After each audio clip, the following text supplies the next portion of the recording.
A day begins in a medieval village. A medieval village begins its day quietly and without urgency. There are no clocks to check and no written schedules to follow. Time is understood through nature. The light of dawn, the sound of animals, and the habits passed down through generations signal that a new day has begun.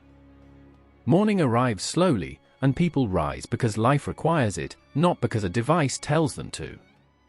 Most medieval villages were small and tightly connected communities. A village might consist of 20, 30, or perhaps 50 households. Everyone knew each other. Families lived close together, not by choice, but by necessity. Houses were usually made of wood, mud, clay, and straw. Stone buildings were rare and often reserved for the church or the lord's manor. Roofs were covered with thatch, which needed regular repair and could easily catch fire. Smoke begins to rise from hearths as families wake. Fire was central to daily life. It provided warmth, light, and a way to cook food. Keeping a fire alive was a daily task. Losing it meant difficulty and danger. Rebuilding a fire took time and effort, so embers were carefully preserved overnight. Life in a medieval village was shaped almost entirely by survival. Nearly everyone worked the land. Farming was not a job that ended at a certain hour. It was constant labor tied to the seasons. Fields surrounded the village, forming its economic and emotional center. Grain crops such as wheat, barley, rye, and oats were common, depending on the region. Vegetables were grown in small gardens near homes. The village existed within a larger social system known as feudalism. Most villagers were peasants, and many were serfs. Serfs were not slaves, but they were bound to the land. They could not freely leave or choose another life. The land belonged to a lord, who offered protection and control. In return, peasants provided labor, crops, and obedience. This arrangement shaped daily routines and expectations. A medieval day did not begin with personal choice or self-expression. It began with duty. Animals needed feeding. Tools needed preparing. Fields demanded attention. Bread required time and effort. Daylight was precious. Once the sun set, work slowed or stopped entirely. Candles were expensive, and artificial light was limited. Homes were simple and crowded. Often one room served as kitchen, sleeping area, and living space. Beds were basic and sometimes shared. During cold seasons, animals might be brought inside for warmth. Privacy as understood today did not exist. Life was communal, visible, and shared. Water was collected from nearby wells, streams, or rivers. Clean water was not guaranteed. People did not understand bacteria or germs. Illness was common and often fatal. Disease was explained through religion, imbalance of bodily fluids, or divine punishment. Medical knowledge was limited, and healing relied on herbs, prayer, and tradition. Religion shaped every part of medieval village life. The church stood at the center of the village, both physically and symbolically. It was often the only stone building. Church bells structured time, calling people to prayer, work, and rest. Even those who could not read or write understood the rhythm of the day through sound. Faith offered comfort in a dangerous world. Life was uncertain. Harvests could fail. Winters could be deadly. Disease could strike without warning. Religion provided meaning and explanation. It also reinforced social order. The church taught obedience, patience, and acceptance of one's role. Medieval villagers did not see themselves as independent individuals in the modern sense. Identity came from family, role, and obligation. A person was known by what they did and where they belonged. Someone was a farmer, a miller, a blacksmith, a son, or a daughter. Personal ambition was limited by circumstance. Travel was rare. Most people never left their village. The world beyond was distant and mostly unknown. News arrived slowly through travelers, traders, or clergy. Stories carried great weight because information was scarce. Rumors could spread fear or hope. Fear was a constant presence. Hunger, war, and death were familiar realities. Yet people adapted. Routine provided stability. Repetition gave structure. The predictability of daily life offered comfort in an unpredictable world. A medieval village was not romantic or peaceful by modern standards. Life was physically demanding and often short. But it was ordered. People understood their place in the world. Each day followed patterns shaped by land, labor, belief, and community. As the medieval village awakens, it does so with quiet endurance. The day begins not with excitement, but with responsibility. Life continues as it always has, shaped by necessity, tradition, and shared survival. Morning life inside the village. As the morning progresses in a medieval village, activity slowly increases. The day does not begin with speed, but with routine. Each person knows what must be done. These routines are not written down. They are learned through repetition, observation, and necessity. Inside the homes, the day starts early. Women are usually the first to rise, though this is not a strict rule. Gender roles existed, but survival required flexibility. Women were responsible for many essential tasks. They prepared food, tended fires, cared for children, and managed the household. These duties were physically demanding and required constant attention. Bread was the foundation of the medieval diet. Preparing bread was a long process. Grain had to be ground into flour, often at a communal mill owned by the lord. Milling required payment, either in grain or labor.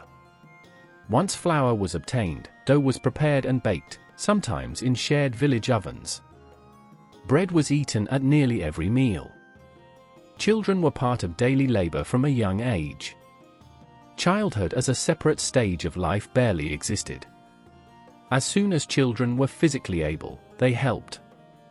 Young children collected water, watched animals, or carried small loads. Older children worked in fields, gardens, or workshops. Learning happened through imitation, not formal education. Formal schooling was rare. Most villagers could not read or write. Knowledge was practical and oral. Skills were passed down within families. A child born to a farmer learned farming. A child born to a blacksmith learned metalwork. Social mobility was limited. Life paths were usually determined at birth. Homes remained busy throughout the morning. Fires needed to be kept alive. Ashes were cleaned. Tools were repaired. Clothing required constant maintenance. Clothes were valuable and often patched repeatedly. New garments were rare and expensive. Women also played an important role in agriculture. They worked in the fields during planting and harvest seasons. They cared for animals such as chickens, goats, and pigs. These animals provided eggs, milk, and occasional meat. Nothing was wasted. Survival depended on efficiency. Men typically handled heavier agricultural labor, such as plowing fields and repairing fences. Plowing was done with wooden plows pulled by oxen or horses. This work required strength and cooperation. Fields were often worked collectively, following shared schedules based on season and weather. The village was not silent. Sounds filled the air. Animals made noise. Tools struck wood and metal. Voices carried across open spaces. Communication was direct and personal. Everyone was visible. Privacy was limited, and so was secrecy. The concept of personal time barely existed. Life was structured around shared rhythms. Meals were simple and eaten when work allowed. There were no fixed breakfast hours. People ate when food was ready and when labor permitted. Women also held important social roles. They preserved food, brewed ale, and made cheese. Ale was safer to drink than water and was consumed daily, even by children. Brewing was often done at home, and surplus ale could be sold or traded. Healthcare was informal and based on tradition. Women often acted as healers and midwives. They used herbs and remedies passed down through generations. Childbirth was dangerous, and infant mortality was high. Death was a familiar part of life. Morning hours were the most productive. Energy was highest. The sun provided light. Work was done quickly and steadily. There was little concept of rushing, but there was urgency. Weather could change suddenly. Rain or frost could destroy crops. Community life was closely intertwined. Neighbors relied on each other. Help was expected and often required. Large tasks were shared. Isolation was rare and dangerous. Belonging to the village meant survival. The church also influenced morning life. On certain days, prayers or services interrupted work. Religious obligations were taken seriously. Faith was not separated from daily routine. It shaped decisions, explanations, and hope. As the morning continues, villagers move outward from their homes into fields, workshops, and paths. The village comes fully alive. Each person steps into their role, not because they chose it, but because it is necessary. Morning in a medieval village is not gentle or leisurely. It is practical, demanding, and shared. Life moves forward through habit and cooperation, shaped by labor, family, and the quiet persistence of routine. Farming, seasons, and hard labor. Farming was the foundation of medieval village life. Everything depended on the land. Food, survival, social order, and even time itself were shaped by agriculture. A good harvest meant stability. A bad harvest meant hunger, illness, and sometimes death. Farming was not one activity among many.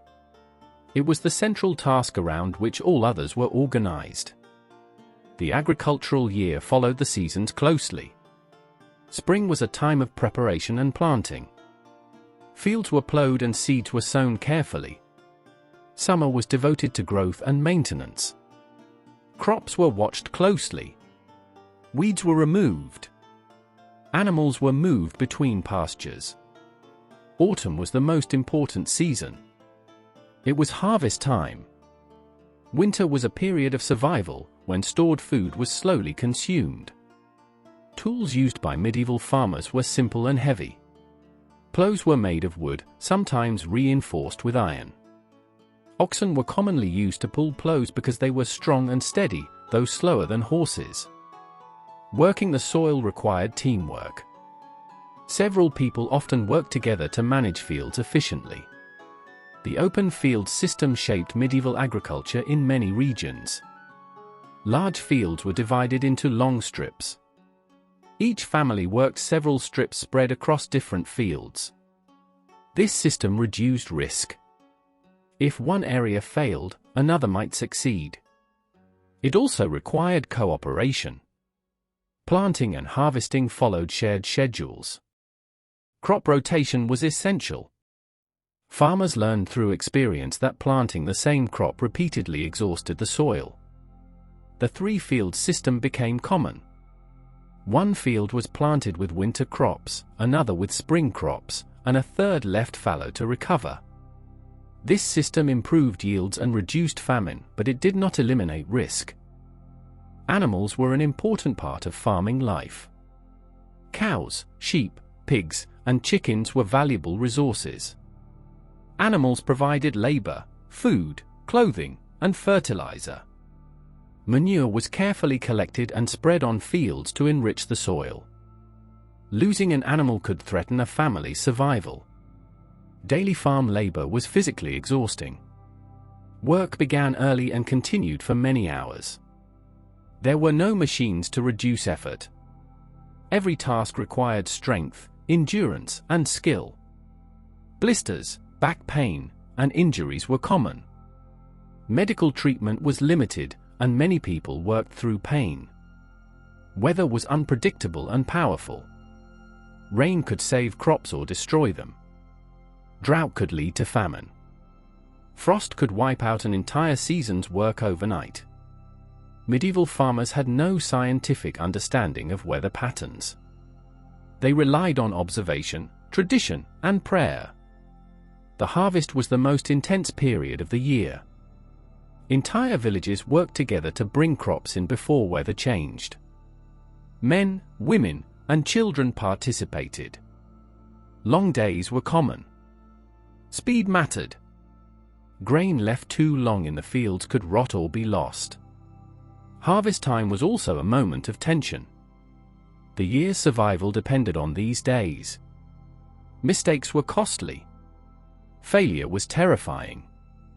Success brought relief, but never complete security. Stored grain had to last through winter and into the next growing season.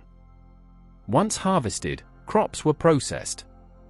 Grain was threshed to separate it from husks. This work was repetitive and tiring. Grain was then stored carefully to protect it from moisture and pests. Poor storage could ruin supplies. Farming life allowed little rest. Even in winter, work continued. Tools were repaired. Animals were fed. Wood was gathered. Fields were prepared for the next cycle. The rhythm of labor never fully stopped. Despite the hardship, farming knowledge was sophisticated in its own way. Farmers understood soil, seasons, animals, and tools through experience. This knowledge was not written. It was lived. It was passed from generation to generation. Land was more than property. It was life itself. Being separated from land meant loss of identity and survival. This is why serfdom was powerful. Control of land meant control of people. Farming shaped every aspect of medieval village life. Through seasons of labor and uncertainty, villagers learned endurance. The land demanded constant effort, but it also sustained the community. Survival depended on the quiet, unending partnership between people and soil. Food, bread, diet, and hunger. Food defined medieval life as much as farming did. What people ate, how often they ate, and whether they ate enough shaped their bodies, their health, and their thoughts. For most villagers, food was simple, repetitive, and uncertain. Meals were not about pleasure. They were about survival. Bread was the center of the medieval diet. It was eaten every day, often at every meal. The type of bread depended on social class. Wealthy people ate white bread made from wheat. Villagers usually ate dark bread made from rye, barley, or oats. This bread was dense, heavy, and filling. It was meant to sustain long hours of labor, not to taste good. Grain was so important that it was carefully controlled. Villagers were often required to use the lord's mill to grind grain and pay a fee for it. Grinding grain by hand was exhausting and slow. The mill was a symbol of power as much as a tool. Without access to it, bread could not be made. Meals were usually eaten twice a day. A late morning meal and an evening meal were common. Breakfast as we know it did not exist for most people. Children and labourers might eat small amounts earlier, but regular meals were limited. Food shortages were always a possibility. Vegetables were common but seasonal. Cabbage, onions, leeks, peas, beans, and turnips were widely eaten. These foods were grown in small garden plots near homes. They were boiled into thick soups or stews. These stews, often called pottage, were the most common medieval meal. Ingredients changed depending on availability. Meat was rare for villagers. Animals were valuable alive. They provided labor, milk, eggs, and wool. Slaughtering an animal was a serious decision. When meat was eaten, it was often during festivals or special occasions. Pork was the most common meat because pigs were easy to raise and could eat scraps. Fish played an important role, especially because of religious rules. The church required many fasting days when meat was forbidden. Fish became the alternative. Rivers, lakes, and the sea provided fish, but access depended on location and control. Preserving fish with salt or drying was common. Dairy products were more common than meat. Milk, cheese, and butter were important sources of nutrition. Cheese was especially valuable because it could be stored longer. However, milk spoiled quickly and was not always safe to drink. Spices were rare and expensive. Most villagers never tasted them. Flavor came from herbs grown locally, such as garlic, parsley, and sage. Food was often bland by modern standards, but hunger made it acceptable. Hunger was a constant presence. Even in good years, food supplies were carefully rationed.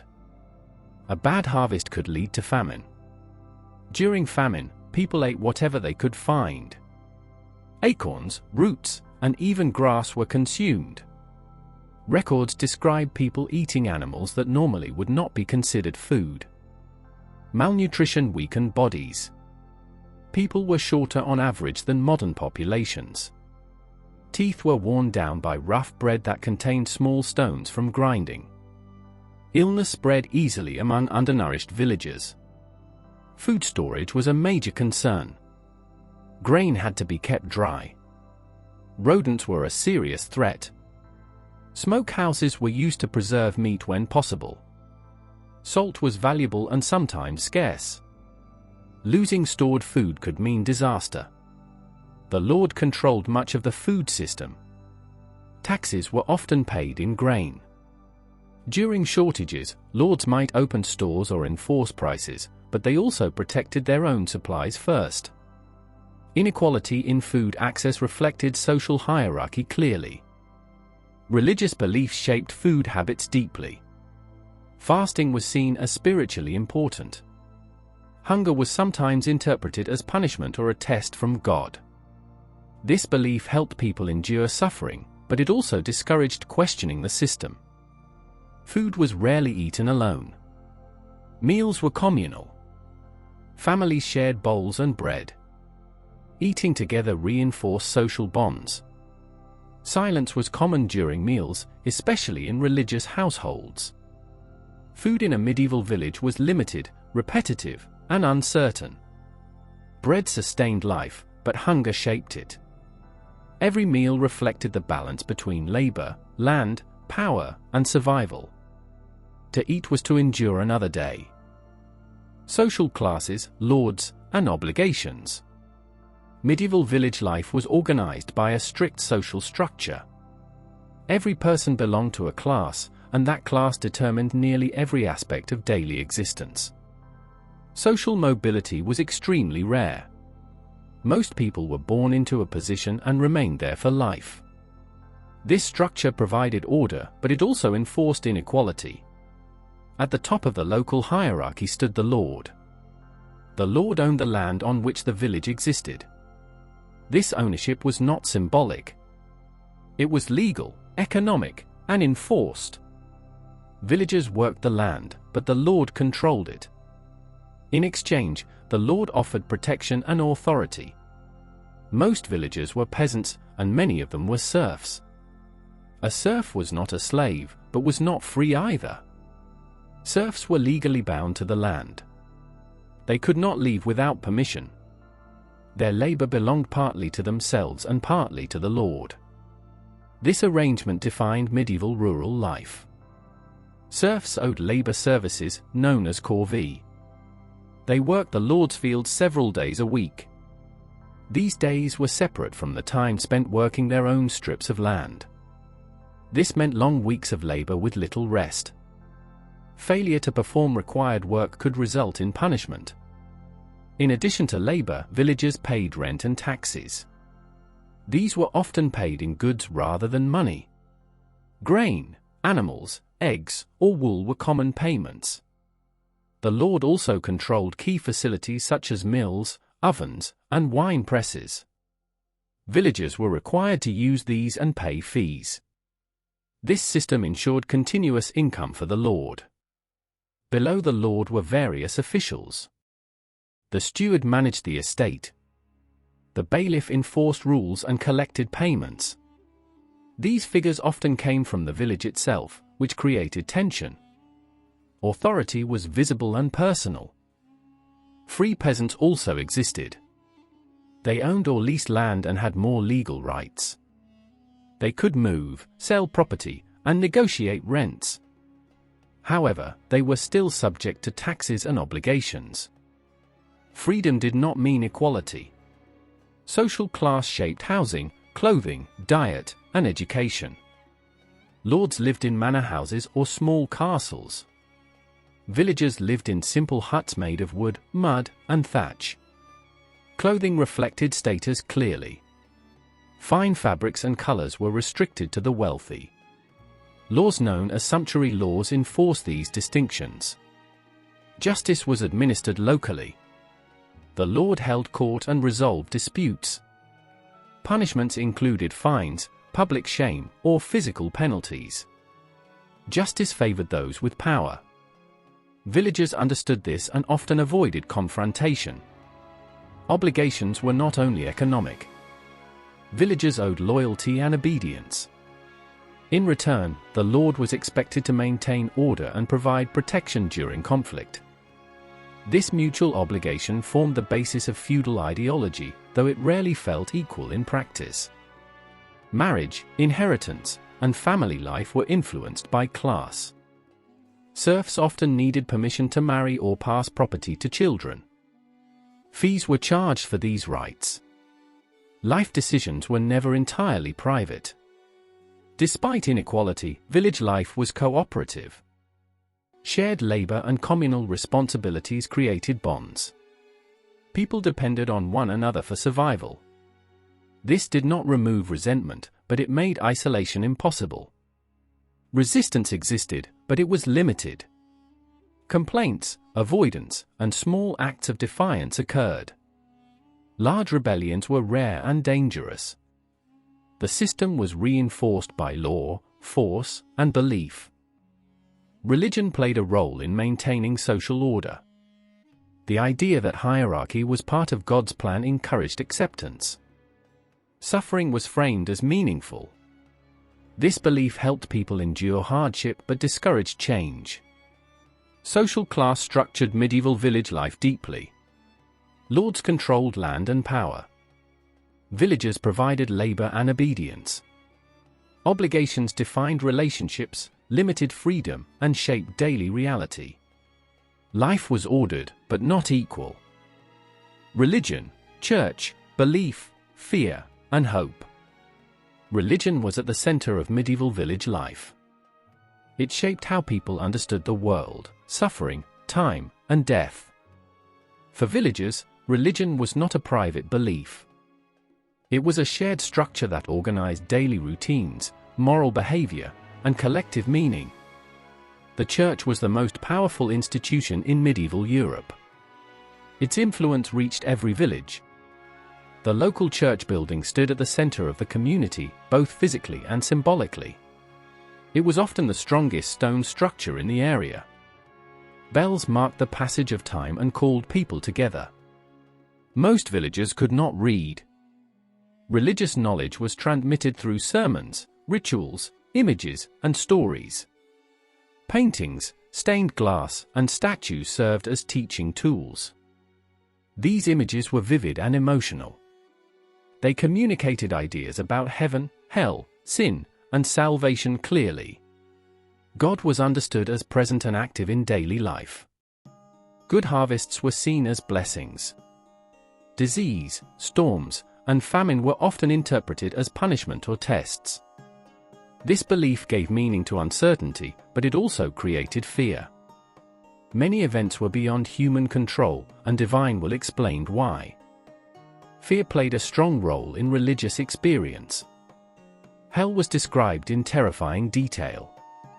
Eternal punishment awaited sinners. Even small moral failures were taken seriously. Confession was important because it offered release from fear. The priest acted as a mediator between villagers and God. Hope existed alongside fear. Heaven was imagined as a place of peace, justice, and rest. Suffering on earth was believed to be temporary. This hope helped people endure hardship. Life was difficult, but it was not the end of the story. The calendar was shaped by religion. Saints' days, feast days, and fasting periods structured the year. These events broke the monotony of labor. Festivals brought music, food, and social gathering. Religion offered moments of joy as well as discipline. Fasting rules influenced diet and behavior. Meat was forbidden on many days. These restrictions reminded people of self-control and spiritual focus. At the same time, they reinforced the authority of the church in everyday life. The priest held an important position. He performed baptisms, marriages, and funerals. He was often the only educated person in the village. His words carried authority. However, priests were also human. Some were respected. Others were feared or criticized quietly. Religion explained illness in moral terms. Disease could be seen as punishment or trial. Healing involved prayer as well as herbal remedies. Pilgrimages to holy sites were common. Relics were believed to possess healing power. Death was ever present. Infant mortality was high. Accidents and illness were common. Religion provided structure for mourning. Funerals, prayers, and rituals helped families cope. The idea of an afterlife gave death meaning. Religion also reinforced social order. Obedience to authority was framed as obedience to God. The hierarchy of lord and peasant was seen as divinely ordained. Questioning it could feel sinful. This belief stabilized society but limited change. At the same time, religion offered moral limits to power. Lords were expected to protect the weak. Charity was encouraged. Monasteries provided aid to the poor and sick. These institutions offered some balance. Belief was not always calm or gentle. Fear of sin, judgment, and damnation created anxiety. Dreams and signs were interpreted seriously. Superstition blended with faith. The boundary between religion and folklore was thin. Despite fear, religion gave coherence to life. It offered explanations when none were available. It connected individuals to a larger story. It transformed suffering into something meaningful. Religion shaped medieval village life deeply. Through belief, fear, and hope, villagers made sense of a harsh world. The church offered structure, meaning, and comfort, even as it reinforced authority and limitation. Time, calendar, and repetition. Time in a medieval village was experienced very differently from modern life. It was not measured by minutes or hours in the way we understand today. It was shaped by natural cycles, religious rituals, and repeated patterns of labor. Time felt circular rather than linear. Most villagers did not own clocks. Mechanical clocks existed but were rare and found mainly in monasteries or large towns. In villages, time was marked by the sun, the seasons, and church bells. Morning, midday, and evening were understood through light and sound, not numbers. The agricultural calendar defined the year. Spring meant planting. Summer meant tending fields.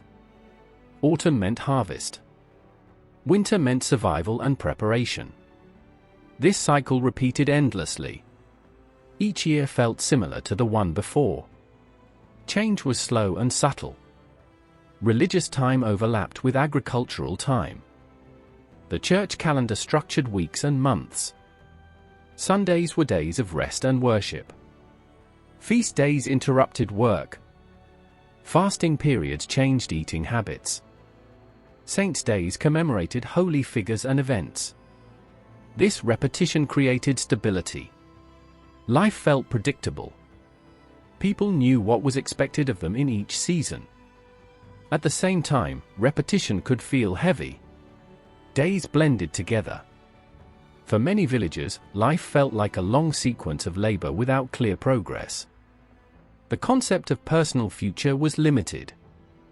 Most people did not plan long-term in the modern sense. Survival focused attention on the present year. Hopes were modest. Stability mattered more than advancement. Time was also moral. Certain times were considered holy. Others were dangerous. Night carried fear. Darkness was associated with uncertainty, spirits, and sin. Light symbolized safety and order. Aging was understood through visible change rather than numbers. People did not always know their exact age. Childhood ended early. Adulthood began with labor and responsibility. Old age was marked by physical decline rather than birthdays. The pace of life was slow but intense. Work was hard, but there were pauses. Winter slowed movement. Religious festivals offered moments of release. Music, dance, and storytelling marked special times. Memory played a strong role in how time was experienced. Oral tradition preserved the past. Stories of famine, war, and miracles were repeated. History was remembered through narrative rather than dates. The idea of progress was limited. Many believed the world was in decline since the time of creation. The future was often seen as uncertain or dangerous. Improvement was not guaranteed. End times were sometimes expected. This worldview affected motivation. Effort was focused on maintaining order rather than transforming it. Stability was valued over innovation. This does not mean people were passive. They worked hard, but within accepted boundaries. Time belonged to God. Human control over it was limited. This belief encouraged patience and acceptance. Suffering was temporary in a spiritual sense, even if it felt endless in daily life. Moments of interruption mattered. A storm, illness, or death could disrupt the cycle. These moments reminded villagers of fragility. They also reinforced dependence on faith and community. Repetition shaped identity. Life felt less like a story with a beginning and end and more like a rhythm. Each generation followed the same patterns. Individual uniqueness mattered less than continuity. Time in a medieval village moved slowly and cyclically. It was measured by seasons, rituals, and repetition. This experience of time provided stability and meaning, but also limited imagination of change. Health, disease, hygiene, and medicine. Health in a medieval village was fragile and uncertain. Illness was common, medical knowledge was limited, and survival often depended on luck as much as care. Villagers lived close to animals, waste, and one another. This closeness made disease easy to spread. Life expectancy was low, but this number can be misleading. Many people died young, especially children. Those who survived childhood could live into their 40s or 50s. However, accidents, infections, and poor nutrition shortened lives regularly. Hygiene standards were very different from modern expectations. Regular bathing was uncommon but not unknown. Water sources were shared and often contaminated. Clean water was valuable. Wells, streams, and rainwater were used for drinking, washing, and cooking. Homes lacked sanitation systems. Waste was disposed of in pits or open areas. Animals often lived close to humans, especially in winter. This increased warmth but also disease risk. Fleas and lice were widespread. Common illnesses included respiratory infections, digestive diseases, and skin conditions. Small cuts could become life-threatening infections. There were no antibiotics. Pain relief was limited. Fever was dangerous. Plagues were especially terrifying. The Black Death of the 14th century devastated villages. People did not understand its cause. Many believed it was divine punishment or caused by bad air. Fear spread faster than disease. Medical knowledge came from ancient sources, especially Greek and Roman writers. The theory of the four humours dominated. Health was believed to depend on balance between blood, phlegm, yellow bile, and black bile. Treatments aimed to restore balance. Bloodletting was a common practice. It was believed to remove excess blood and restore health. While sometimes harmless, it often weakened patients further. Herbal remedies were widely used. Some were effective. Others were not. Women played a central role in healthcare.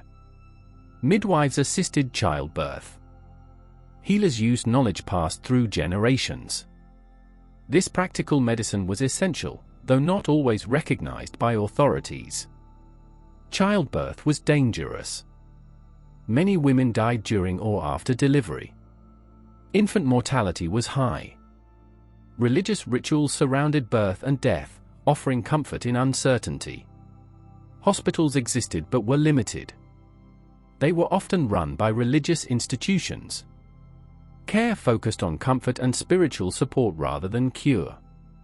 Isolation of the sick was inconsistent. Mental health was not understood as a separate category. Sadness, fear, and trauma were interpreted spiritually or morally. Possession and sin were common explanations.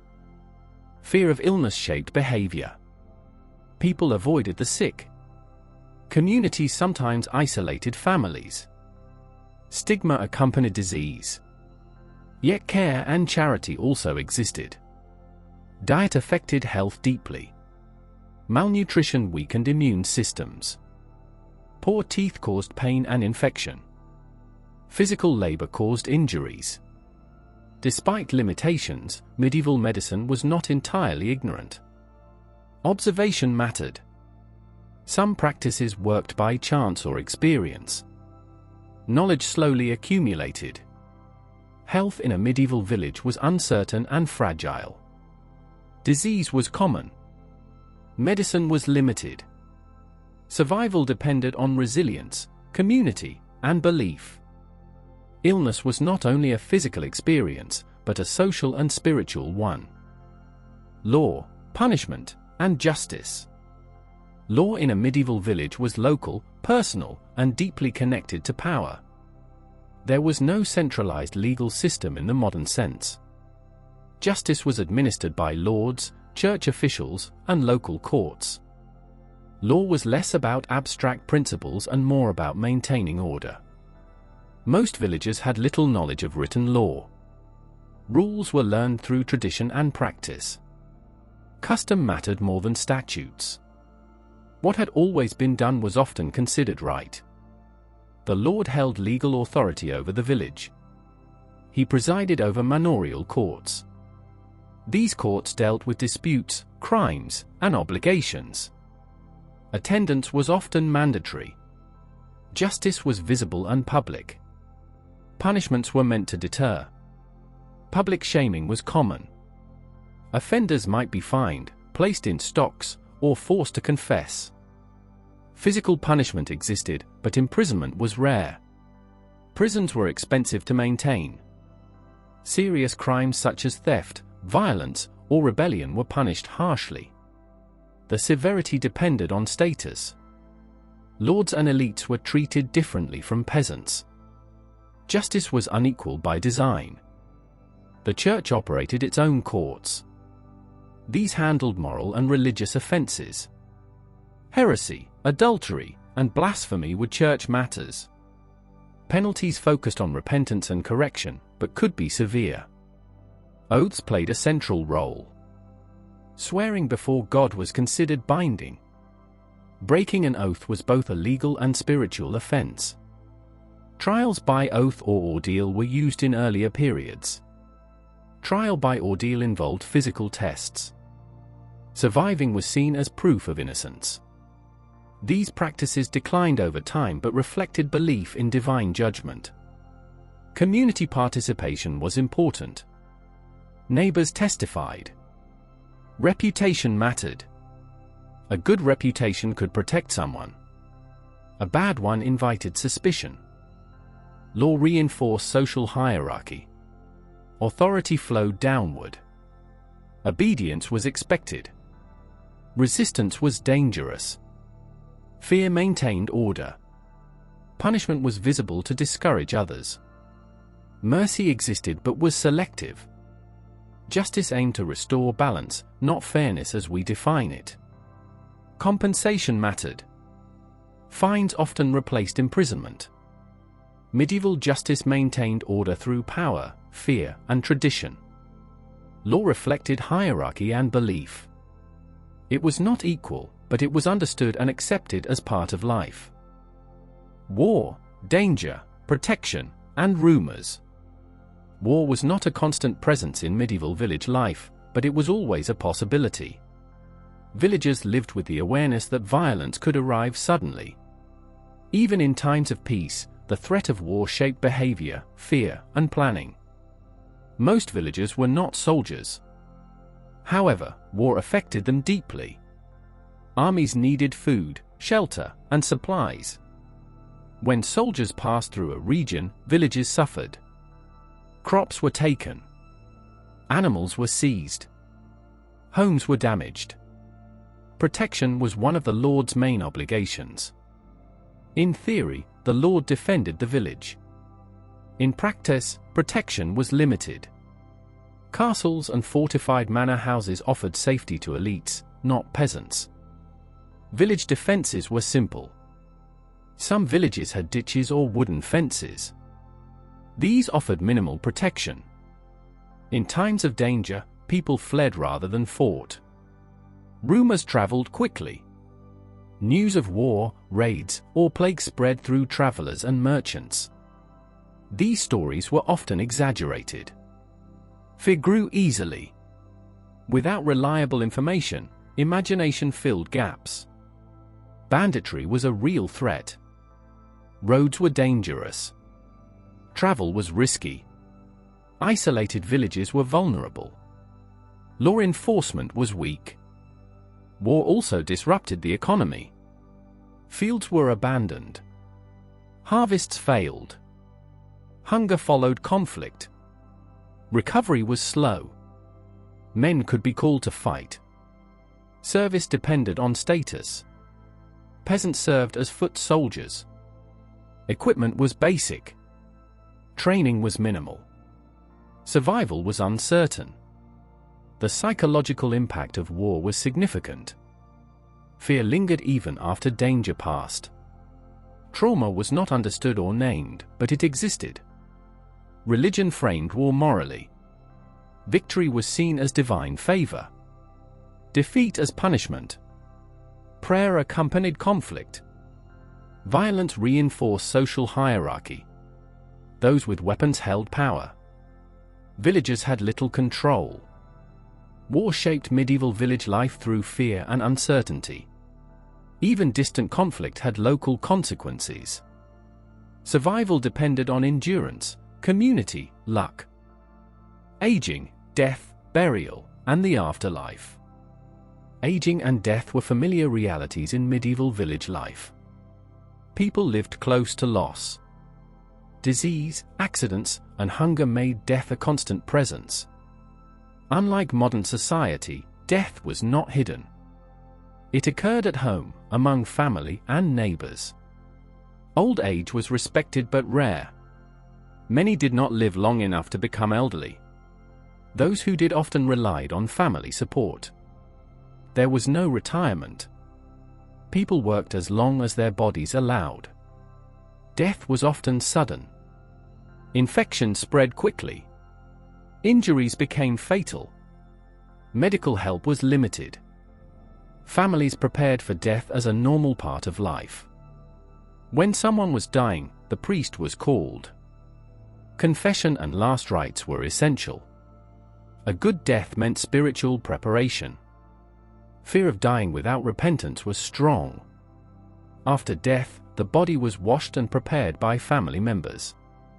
Burial happened quickly. There were no long delays. The body was placed in simple clothing or a shroud. Coffins were rare for villagers. Graves were located near the church. Being buried close to sacred ground mattered. The churchyard was a place of memory and continuity. Funerals were communal. The village gathered. Rituals offered structure to grief. Prayer connected the living and the dead. Belief in the afterlife shaped attitudes toward death. Heaven and hell were real destinations. Purgatory was a place of purification. These beliefs influenced behavior. Fear of judgment motivated moral life. Hope of heaven offered comfort. Death was an ending and a beginning. Mourning was simple. There were no long periods of withdrawal. Life continued quickly. Survival required it. Memory lived through stories. The dead were remembered through names and acts. Written records were rare. Children learned about death early. It was not hidden. It was accepted as part of existence. Reflection on medieval life and the modern world. A medieval village was not only a place in time. It was a way of being. Life there followed patterns shaped by land, labor, belief, and limitation.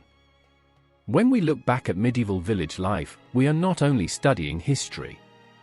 We are confronting a different understanding of what it means to live. In the medieval village, life was slow but demanding. Every day required effort. Survival depended on cooperation with nature and with others. There were no guarantees. A bad harvest, an illness, or a conflict could change everything. This constant vulnerability shaped how people thought about the world. Modern life feels very different. Technology has reduced physical labor. Food is abundant. Medicine extends life. Information moves quickly. Time feels fast and fragmented. We measure days by schedules rather than seasons. Control has increased, but so has complexity. Medieval villagers had little control over their environment. Weather ruled agriculture. Disease arrived without explanation. Authority was imposed rather than chosen. Yet within these limits, life felt stable. Roles were clear. Expectations were fixed. Identity was tied to place and community. In contrast, modern identity is fluid. People change careers, locations, and relationships. Freedom has increased, but so has uncertainty. Medieval villagers rarely questioned who they were. Their role was given. Modern individuals must constantly decide. Community in the medieval village was unavoidable. Privacy was limited. Everyone knew everyone else. Support and surveillance existed together. Loneliness was rare, but so was independence. Modern life allows isolation. People can live among thousands and feel alone. Connection is optional. Community must be actively built rather than inherited. Belief shaped medieval life deeply. Religion provided meaning, explanation, and hope. Suffering had a place within a larger story. Even fear had structure. Modern society often lacks shared belief systems. Meaning is personal and uncertain. Science explains much, but it does not always comfort. Anxiety replaces fear. Questions replace answers. Medieval villagers accepted limitation. Life was short. Pain was expected. Death was visible. This acceptance created resilience. It did not remove suffering, but it gave it shape. Modern culture often denies limitation. Youth is idealized. Death is hidden. Pain is treated as failure. This denial creates tension. Expectations rise faster than reality can meet them. Time in the medieval village was cyclical. Life repeated patterns. This repetition reduced pressure. There was no demand to constantly improve. Maintenance was success. Modern time is linear and accelerated. Progress is expected. Growth is required. Rest feels unproductive. This creates exhaustion. Knowledge in the medieval world was local and embodied. People knew their land, animals, and tools deeply. Wisdom came from experience. Modern knowledge is abstract and global. Information is abundant but shallow. Understanding is often theoretical rather than lived. Power in the medieval village was visible. Lords ruled openly. Inequality was clear. Resistance was dangerous but understood. Modern power is complex and hidden. Systems replace individuals. Responsibility is diffused. Inequality remains, but it is harder to see. Despite hardship, medieval life contained moments of depth. Rituals marked time. Shared labor created bonds. Belief connected individuals to something larger than themselves. Modern life offers comfort and choice, but often lacks rhythm and meaning. Convenience replaces ceremony. Speed replaces presence. This does not mean medieval life was better. Suffering was real. Freedom was limited. Violence was common. Medical care was inadequate. Romanticizing the past is a mistake. But studying medieval village life reveals something important. It shows how human life adapts to limitation. It shows how meaning emerges from structure. It shows the cost and benefit of simplicity. The medieval village reminds us that humans are not designed only for efficiency. We are shaped by rhythm, connection, and belief. When these are lost, comfort alone does not satisfy. Looking back is not about returning. It is about understanding. The past offers contrast. Contrast creates insight.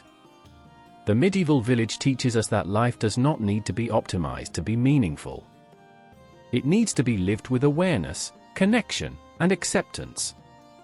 Medieval village life was harsh, limited, and deeply structured. Modern life is free, complex, and fast.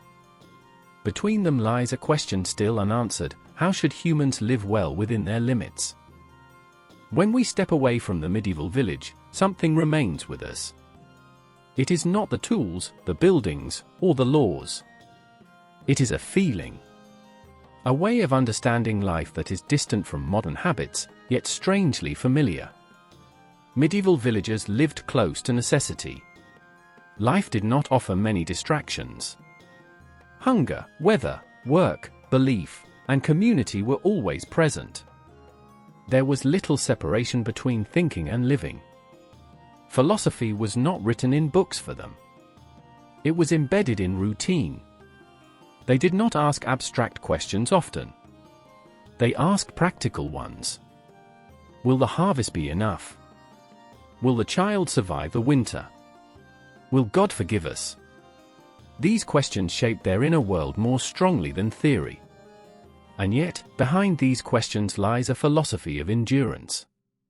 A quiet acceptance of limits. Life was not expected to be easy. Happiness was not guaranteed. Meaning was not personal achievement.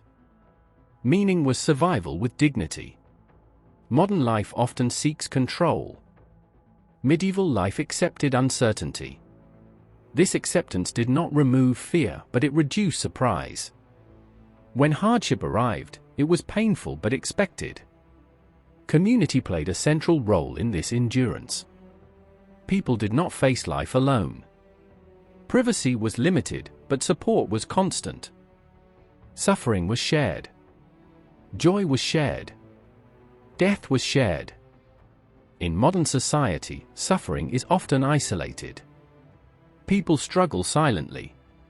Medieval villagers had fewer solutions, but more witnesses. Pain was visible. That visibility mattered. Belief also played a role. Whether or not the beliefs were true is not the point. They provided a framework, a story larger than the individual. Suffering had a place within that story. Modern individuals often lack shared narratives. Meaning must be created alone. This freedom is powerful, but also heavy. The medieval village reminds us that humans need structure. Not rigid control, but rhythm. Days that feel connected. Seasons that make sense. Rituals that mark change.